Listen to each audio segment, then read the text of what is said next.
Você se lembra de como eram os videogames antigos ou de alguns jogos que eram famosos há alguns anos atrás? Veja a matéria e fique por dentro do mundo dos games. O Museu dos Brinquedos está com a exposição Gumball Games, que conta as histórias dos videogames e a evolução deles.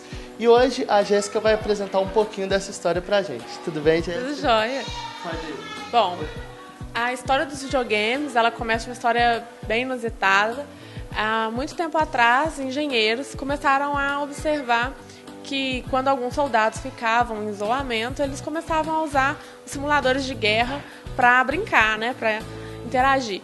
E aí, eles, inspirados nessa ideia de usar um simulador para brincar, eles começaram a criar jogos eletrônicos a partir disso, a partir dessa ideia, usando tubos catódicos. E daí a gente segue essa história, né, começando nos anos 70. Nos anos 70 a gente vai ter Odyssey, Telejogo, Atari, que foi um dos mais queridos e conhecidos pelos adultos principalmente, até a gente chegar aí nos anos 90 com o Nintendo, a criação cada vez mais de jogos como o Super Mario, que é o jogo até hoje mais jogado no mundo. A gente tem também a criação do Sega, né, a marca Sega com Mega Drive, com Master System, entre outros videogames. E a gente chega nos anos 2000 com a tecnologia de CD proporcionada pela Sony com o lançamento do PlayStation.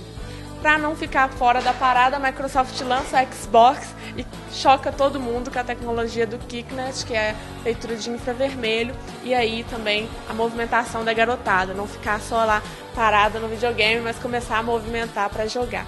E fora a série de jogos eletrônicos que contribuíram muito para a evolução dos games ao longo dos anos e também que são até hoje jogos bem favoritos da galera. Aqui é um lugar que tem a visitação de muitas crianças. Como que elas observam isso, essa criação desde o início dos videogames? Como que elas enxergam? Elas se surpreendem um pouco, porque eu acho que, como elas nasceram numa época que toda a tecnologia já é disponibilizada, elas pensam que tudo é muito novo, mas na verdade tudo teve um começo há muito tempo atrás e foi se desenvolvendo e hoje está no estado que está. Então elas se surpreendem muito. Elas se descobrem muitas coisas interessantes, porque muitos videogames elas não conhecem, como muitos jogos também não. A gente tem a placa de jogos, de sons dos videogames, como por exemplo, Mario, que elas já conhecem mais. E a gente vai ter aqui também GTA, vários jogos. A gente já sabe, né, de quais que elas conhecem e que elas não conhecem. Igual, por exemplo, esse jogo aqui, ó, que é o Mortal Kombat, às vezes elas não conhecem. E você imagina uma próxima evolução? O que você acha que dá pra vir ainda assim? A gente está tendendo para cada vez mais a realidade virtual, né? O 3D, daqui a pouco a gente já está no 4D, para essa proximidade da tela, do virtual da gente. Então eu acho que a próxima evolução tende cada vez mais para isso. Muito obrigado, Jéssica. Tenho certeza que o pessoal de casa curtiu. E agora a gente vai conhecer um pouco mais sobre as criações desses jogos. Tenho certeza que vocês vão gostar.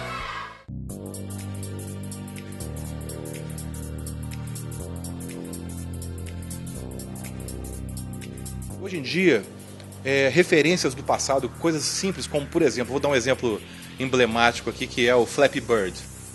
Um jogo que quase todo mundo já deve ter jogado, ou pelo menos conhecido, né? Em que você tem uma jogabilidade extremamente casual.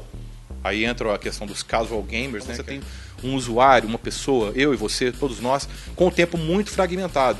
E o casual game, por que ele chama a atenção tanto da indústria quanto, digamos, dos prestadores de serviço na comunicação e no marketing?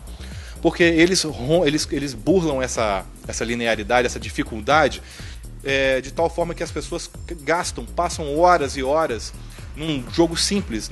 E de onde surgiu essa paixão sua pelos games? Desde criança eu ganhei meu primeiro videogame, eu tinha 9 anos de idade, foi um Atari 2600, né, que foi o Atari produzido em território nacional. A partir da experiência com o Atari, eu tive naquele momento, quem vivenciou aquela época, teve o primeiro contato com a interface digital. Você pela primeira vez, e você tinha a capacidade de, através de um dispositivo de controle que eram os joysticks, você conseguia fazer parte de uma narrativa digital interativa naquele tempo já. Mesmo depois de 30 anos, os jogos têm buscado um pouco da sua origem no arcade. Se você começar a desconstruir os jogos, você vai chegar naquelas primeiras jogabilidades, os primeiros jogos, os primeiros arcades dos anos 80, né, quando eles surgiram, né?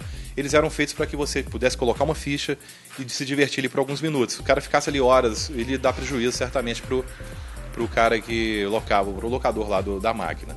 E tem como a gente mostrar algum jogo que vocês estão desenvolvendo, que já foi desenvolvido, o pessoal de casa conhecer um pouquinho? Vamos mostrar vários, maior prazer, vamos aos jogos.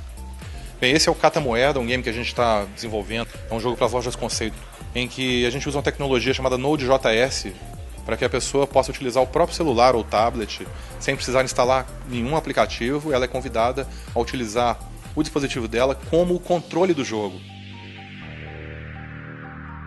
Esse game aqui chama Liberte Seu Porquinho. Assim como o outro game, ele também trabalha com um storytelling focado em poupança, em economia.